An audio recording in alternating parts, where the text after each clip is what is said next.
मला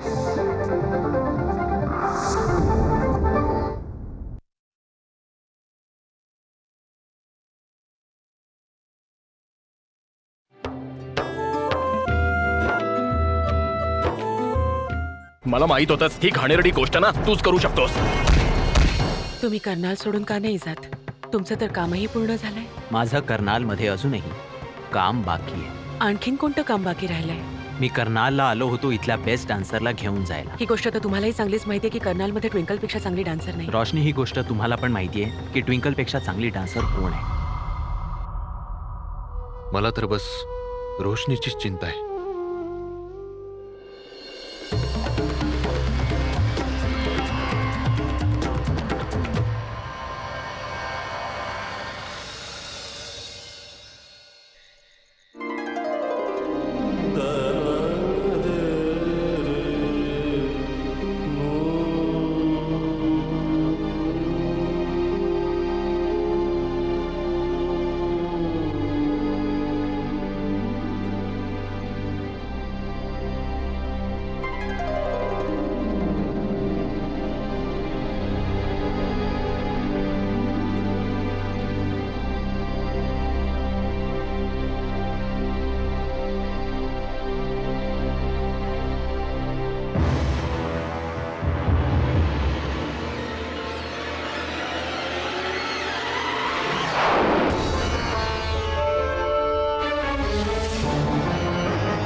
तू तर माझी उमेद आणि विश्वास दोन्ही तोडून टाकलेस रोशनी. आणि मला तर पूर्ण उमेद होती आणि विश्वासही की हा दिवस नक्की येईल. तू मला आणि माझ्या कुटुंबियांना दोघांनाही धोका दिलायस रोशनी. दोघांना धोका दिलायस. डान्सला स्वतःपासून वेगळं करून कुठपर्यंत स्वतःला धोका देत राहशील रोशनी? मी तुझ्यासाठी सगळ्या जगाशी लढाई केली. सर्व जग बोलत होतं की तू तुझ्या आईसारखीच तिच्या पावलांवर पावलं टाकशील. पण नाही रोशनी, मी कोणावर विश्वास नाही ठेवला आणि तू माझ्या विश्वासाचा असा घात केलास. किती दिवस आपल्या मनातल्या आवाजाला दुर्लक्षित करणार आहेस? डान्स तुझ्या रक्तात आहे. तू त्याला स्वतःपासून वेगळं नाही करू शकत. स्वीकार तू डान्सला. तू माझा विश्वास कायमचाच गमावलास रोशनी, कायमचाच. नील, एकदा माझं ऐक जरा. ए पोरी, मी सांगितलं होतं ना की ही पोरगी एक दिवस आपल्या आईच्या पावलावर पाऊल टाकेल म्हणून. झालीस ना नाचणारी, झालीस ना नाचणारी. बुवाजी नाही. रोशनी, मी तर तुला माझी बेस्ट फ्रेंड समजत होती आणि तू माझ्याशी अशी वागलीस जी आपल्या बेस्ट फ्रेंडशी नाही होऊ शकली ती दुसऱ्या कोणाची काय होणार? असं नको बोलूस. ट्विंकल ट्विंकल थांब जरा. Twinkle twinkle. रोशनी, दिदा, अगं माझ्या प्रेमात असं काय कमी पडलं पोरी की जो तू असं पाऊल टाकलंस? आज तर तू हे सिद्धच केलंस की आपल्या आईच्या वळणावरच गेलीस. आमच्या पालन पोषणाचं काही महत्व नाही. दिदा, दिदा, असं काहीच नाहीये. दिदा, दिदा, माझं ऐक ना. दिदा, केलास ना विश्वासघात. तुला नेहमी हाच विचार करून माफ करत राहिलो की तू माझं नाक कधी कापणार नाहीस. पण आज तू जे काही केलंयस त्यानंतर मला जाणीव झालीये की जर तू तुझ्या आईसोबत मेली असतीस तर चांगलं झालं असतं.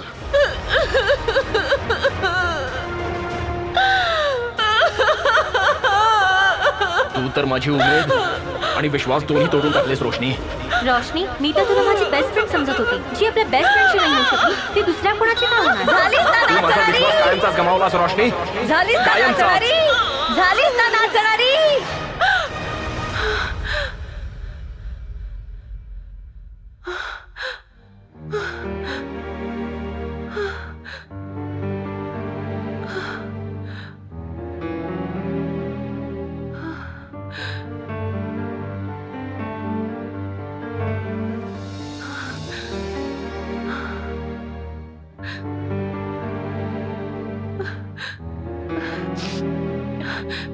नाही. मी असं काहीच नाही होऊ देणार. काहीच नाही.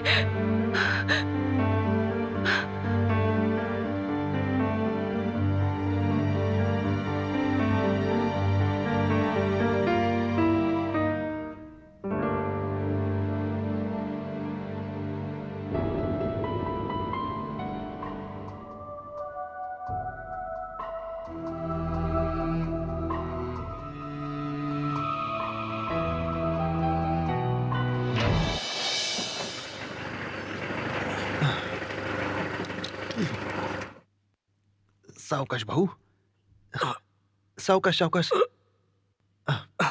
नील भाऊ, थोडी मदत करा ना. त्याचं काय आहे ना, मी आखाड्यात जात नाही आजकाल. नाहीतर तुम्ही याचे 2 तुकडे जरी केले असतेत ना, तरी याला आरामात उचलून दिलं असतं मी. हे जे तू अज्जूच्या 2 तुकड्यांची गोष्ट केली आहेस ना, फक्त यासाठी मी तुझी मदत करतोय.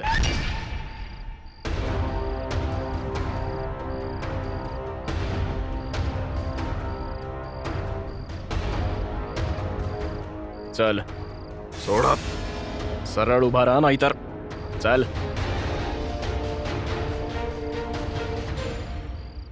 नाही, हे सत्य कोणासमोर येता कामा नये. कारण जर का हे सत्य सर्वांसमोर आलं तर जी माणसं माझ्यावर प्रेम करतायत, माझ्या आयुष्याशी जोडली आहेत, ही सगळं संपून जाईल. मला काहीतरी करावं लागेल लगेच.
जर यानंतरही तुला काही समजलं नाही ना, तर मग पुढच्या वेळी तुला वेगळ्या प्रकारे समजावावं लागेल.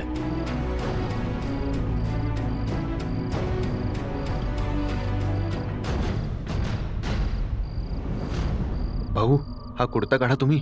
मी बघतो किती लागलाय.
काय झालं कद्दू कुमारी?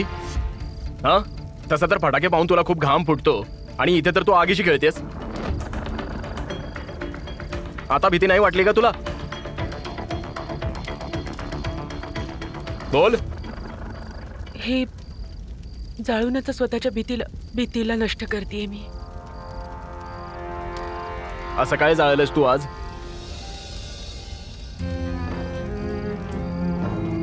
कचरा. कचरा? अगं माझी भोळी कद्दू कुमारी, कचऱ्याला जाळत नाहीत, कचऱ्याच्या डब्यात टाकलं जातं.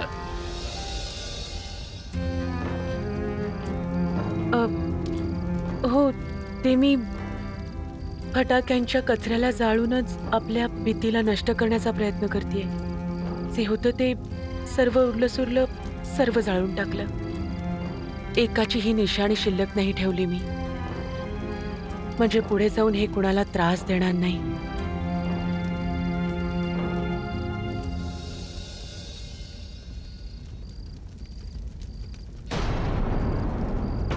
वेडी झालीस का काय कुमारी? इतकं जवळ कधी कोणी राहतं का आगीच्या? इतकी समजतर असायलाच हवी ना तुला की आगीच्या इतकं जवळ उभं राहत नाहीत ते. जर आग भडकली ना तर तिच्यावर नियंत्रण ठेवणं अवघड असतं.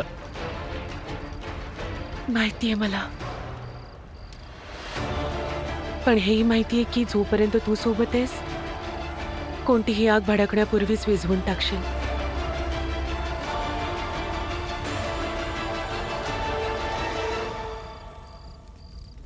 माहित नाही काय बडबडतीस तू झोपेत.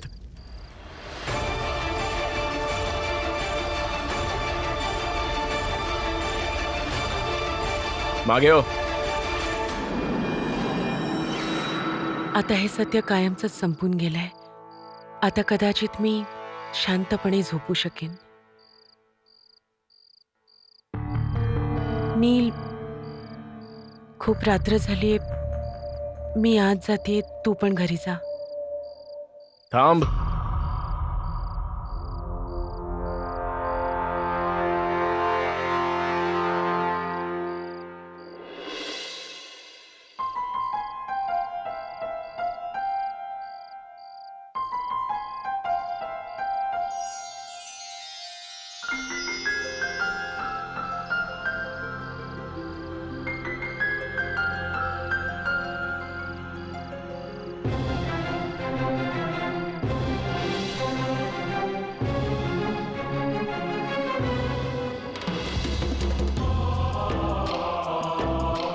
ही घे तुझी अमानत.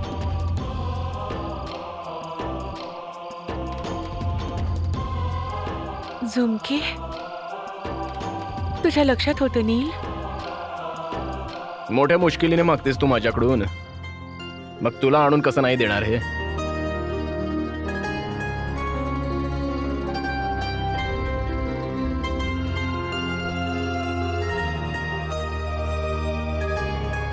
घालतो.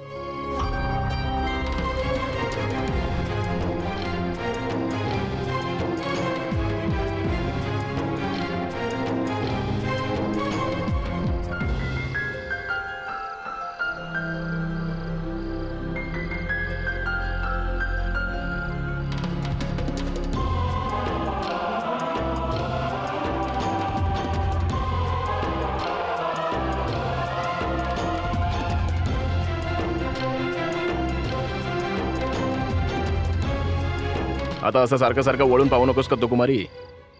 नाहीतर मी विसरून जाईन की रात्र खूप झाली आहे. तुला आतमध्ये जायला हवं.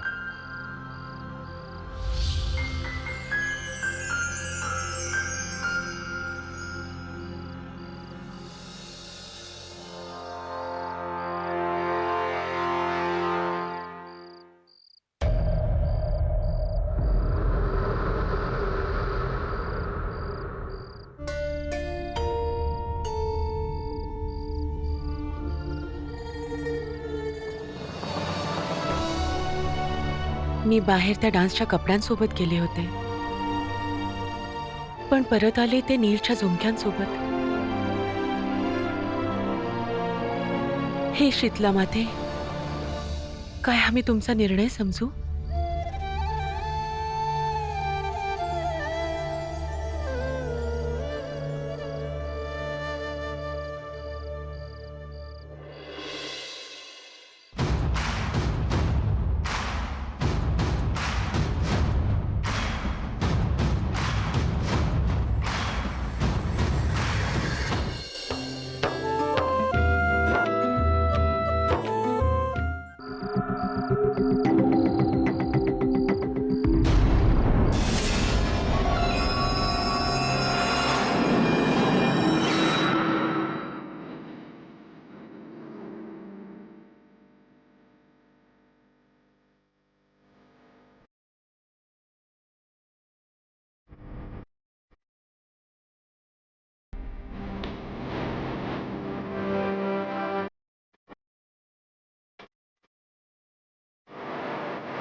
अरे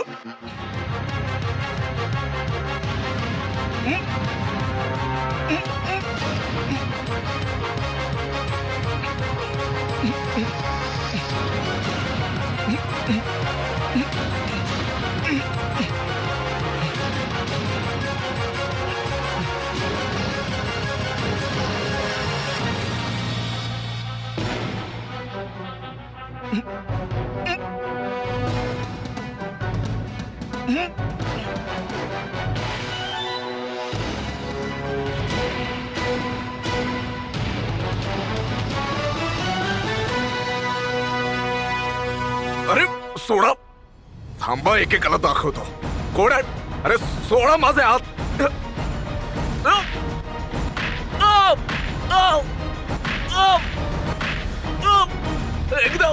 एकदा हात सोडा, मग दाखवतो एकेकाला.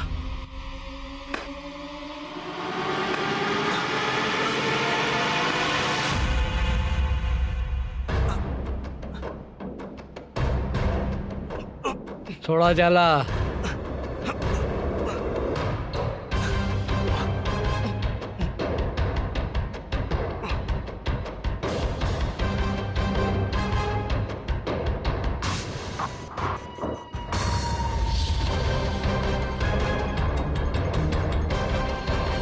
कुत्रा जोपर्यंत वफादारी दाखवतो, मालक तोपर्यंतच त्याला हाडं टाकत असतो. यापुढे जर माझा मार्ग अडवण्याचा प्रयत्न केला तर घरच्यांना सांगून ठेव, 13व्याची सगळी तयारी करून ठेवतील ते.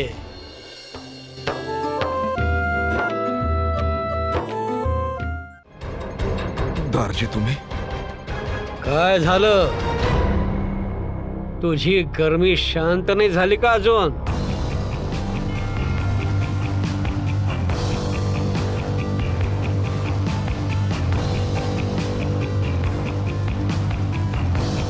माहितीये ना, कोल्हा स्वतःला कितीही लबाड समजो, पण जंगलचा राजा हा वाघच असतो.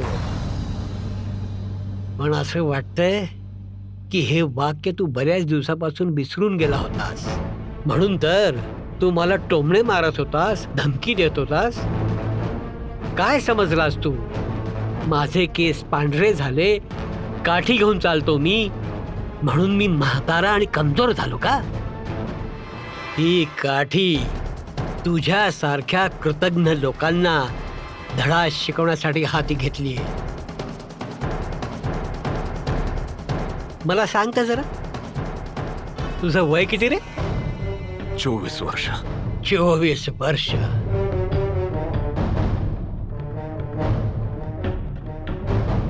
आणि मला कर्नालवर राज्य करून 60 वर्ष झाले. या 60 वर्षात असे किती अज्जू आले आणि किती अज्जू गेले.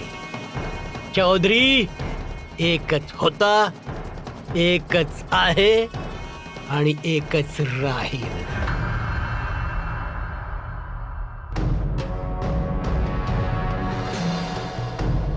काल जी तू हुशारी दाखवायचा प्रयत्न केला होतास ना, जर माझ्या नीलला सच्चाईचा जराही पत्ता लागला असता ना, तर याच काठीनं तुझं टाळकं फोडलं असतं आणि तुझ्या मुडद्याला अशा ठिकाणी गाडलं असतं की या कानाचं त्या कानालाही कळलं नसतं कोणाला. तुला काय वाटलं रे? 2-4 पोट्टे पाळून माझ्या विरोधात कारस्थान करणार? आज तुझा हा गैरसमज दूर करतो. थोबाड दाखवा रे.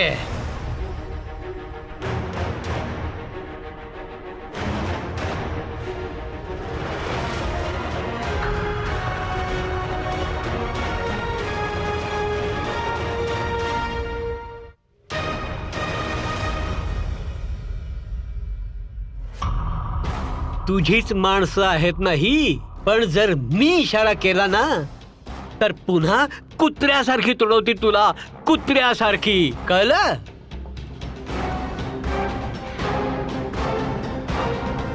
माझ्याकडूनच धंद्याच्या क्लुप्त्या शिकून, माझ्याच नावाचा वापर करून माझ्यावरच राज्य करायला निघाला होतास.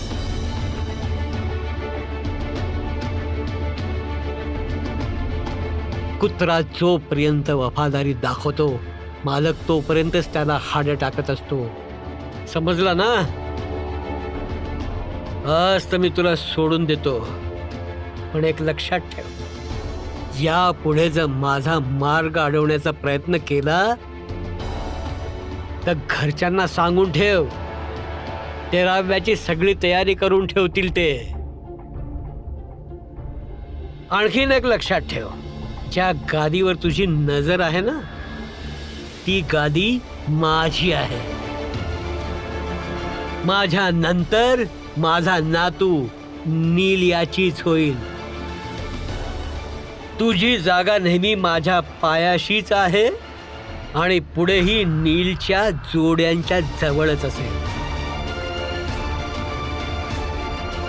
आणि म्हणूनच तू आपल्या अकलेचे घोडे आवर. काय समजलास?